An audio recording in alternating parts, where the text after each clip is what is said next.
Well, hello plant lovers, it is Matthew in Melbourne. Welcome to my channel. Thank you very much for finding me in the crowded world of orchid YouTube videos. If you're new here, I try to grow cold, cool, intermediate orchids here in Melbourne, Australia, either outdoors or indoors or not at all.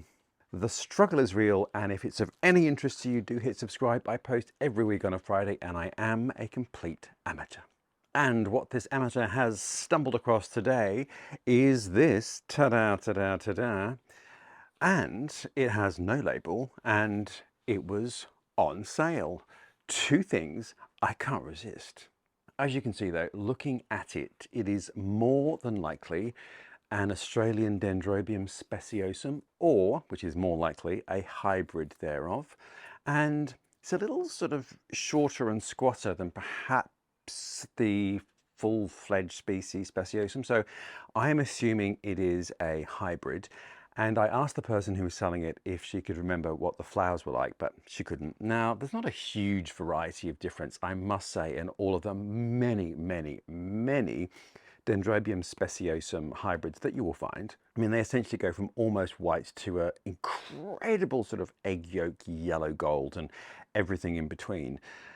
So yeah, not a huge variety, and each one will have a name, and I often just can't tell the difference. But the thing is, and this is the clincher, plant lovers, that a plant this size takes a hell of a long time to grow, and Dendrobium speciosums and the hybrids thereof will take up to 10 years to bloom from a seedling. So you do the maths, and let's just have a look at how much this cost. Now, the price is on it, and its full price was $69.95. Now, that's actually, I don't think, a bad price for a mature flowering size Dendrobium speciosum or hybrid thereof. For plant lovers, it was half price. I had 45 minutes to spare yesterday. It was a beautiful autumn afternoon. Popped into my favourite nursery, Fitzroy Nursery, and this was on the sale table. Largely, of course, because it's not in flower. And orchids that are not in flower in sort of nurseries or florists tend to get sold off. Whereas in a specialist nursery, of course, they wouldn't, because the orchid grower knows that it will bloom whenever it will bloom. Anyway, so quite a good haunt and not a bad way to get fantastic mature plants at a reasonable price. Now, I do have a Dendrobium speciosum, whatever it might be, hybrid with the most amazing gold flowers. So I would love this to be different, and I'll drop in the picture of the flower, the previous one. That one was also sort of a bargain. It was a Facebook marketplace purchase, and I think that was $50.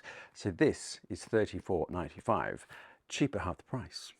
But now, I bought it and it was very, very moist, which is not a great thing. I mean, they do need to be watered, but then they do need to dry out. So I'm just curious. I do want to unearth it, and in doing so, I will disturb some of the medium. So I am going to pop it straight back into a terracotta pot that's about the same size.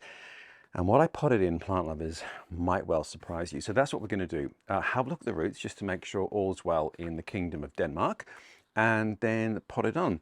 And as you can see, some of these canes are very white. These are the newer ones. The ones that are sort of greener with the papery sheaths are the older ones, and the much older ones are quite shriveled and are beginning to lose their leaves, which is not an uncommon proposition. But the curious thing, can you see there in that spike, there is a growth of some sort. Now, I'm just not quite sure what that is. It's way too early in the season for it to be a flower spike. It's an odd position, could be a keiki, because the plant, I think, has been through the wars a little bit. Some of these growths have just had their leaves and their tops cut off. So it needs some love, which I'm going to give it. But anyway, I'm curious about this. So let's unearth it, see what's going on, make sure all is well, and then repot it. Let's go. Okay, plant lovers, here we are. Let us unearth the beast and see what is going on. Oh, that was very easy. It is very, very wet. Very wet. Okay. There we go. All right. Let's just have a little look. What's going on here? All right, let's have a look at what we've got. Well, good news is we have got lots of new roots, these very white ones here. Not quite sure what is going on with the plant though. Yeah, looks like it might well have been a division. Anyway, quite healthy, too wet for my liking, but that's okay. I'm just curious about this new growth here. Oh yeah, it is connected. There we are. All right, well look, plenty of new growths. Oh, in fact, this one, can you see in there, that little sort of white spike just emerging at the base? That's a new growth coming out of this fairly decapitated old back bulb. So that's a good thing. All right, I'm going to repot this. So here's my terracotta pot, which is about the same size as the old pot that the plant was in. And I'm just going to put it basically in an out of the bag orchid mix, which I use for all of my Australian orchids here in Australia. So this is it, orchid mix, specialty potting mix, not that special. It's basically, let me show you.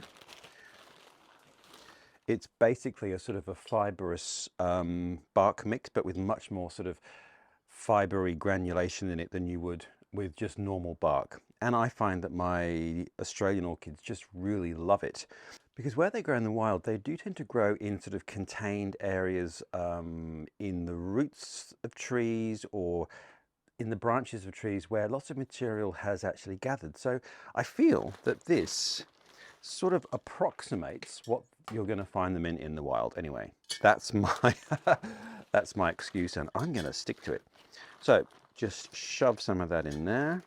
It's still fairly loose and it's still fairly free draining, which is the most important thing. But yeah, just a little bit more grainy than you would find or want to use. But you know what? If you don't have anything like this, you could just use large bark. It will be equally as happy. Now into that, I am just going to put a few grains of slow release fertilizer. We still have some warmish weather, which is going to activate those. It's just a generic flowering plant slow release fertilizer over 6 months. And of course, a little dash of mycorrhizal fungi, dash, dash. It's a bit like cayenne pepper. And mycorrhizal fungi is extremely important. It's found in all soils, and basically they are the engines that break down soil, organic matter, release the nutrients and make them available for plant roots.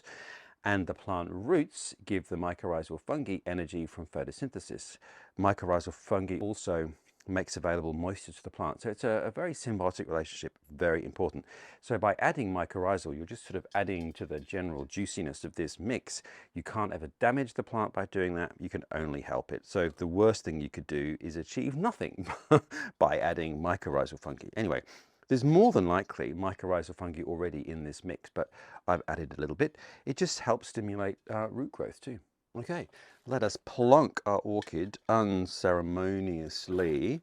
So the other thing to do is just try and achieve the same soil line, which I can basically do with this. So not much room, because these orchids, like most orchids, like to be really tightly potted. And these will stay in the same pot for years, actually, and just fill it with very happy canes. So now I am just backfilling, and there isn't a huge amount of room to backfill. There we go.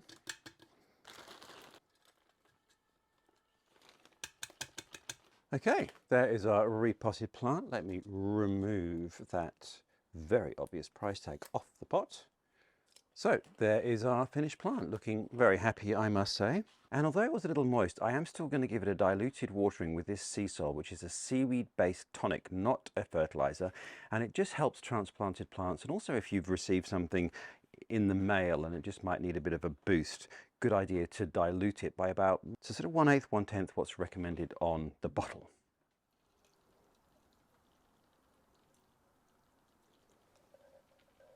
So there we are, plant lovers. I think that is looking very handsome and hopefully happy as Larry.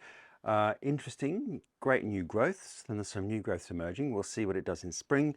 Now, the secret, of course, to getting these to bloom is great winter sun. And that is what all of these Australian dendrobiums, Dendrobium speciosum, kingianum, delicatum, particularly needs to get really good blooms in spring. Now, this might not bloom for me because it might sulk a little bit, but we'll see. And the other thing is, because sometimes these are lithophytic, so they can grow in those sort of nooks in rock surfaces where leaf matter and whatever has occurred. A little bit of dolomite lime can also help growing these. And I've met a few growers here that use that as well, and it really helps stimulate flowering. So I will also just give this a little bit of a dolomite lime application. Kind of the same thing you'd do for Phragmipedium, actually. So there we are, plant lovers, Dendrobium speciosum hybrid. Who knows what it will look like? I'm very excited to see, but it was so cheap. So all I can say is have a hunt around. It depends where you are, but here in Melbourne, Facebook Marketplace is a great place to find odd, unlabeled, mature flowering plants. You can also find them at Orchid Society sales, another great place to find mature sized, flowering sized plants. And I guess eBay as well, depends whereabouts you are in the world. But sometimes economically, aesthetically, it is just worth going for the bigger plant because you will get blooms. And a plant like this would have taken decades to get to this point. And from seedling, as I said, it can take 10 years. So if you've got that long, buy the seedling, but I might not. So I'm very happy to have bought this. And it was, whatever it was, $35, which is so cheap. I mean, it's the cost of lunch. And I am very happy with it. So we'll see what happens in spring. We'll see what the flowers might look like.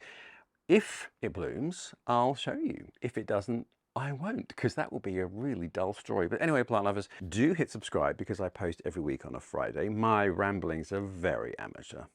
Wherever you are, I hope all's well in the world. I hope your orchids are treating you well, and I look forward to seeing you next week.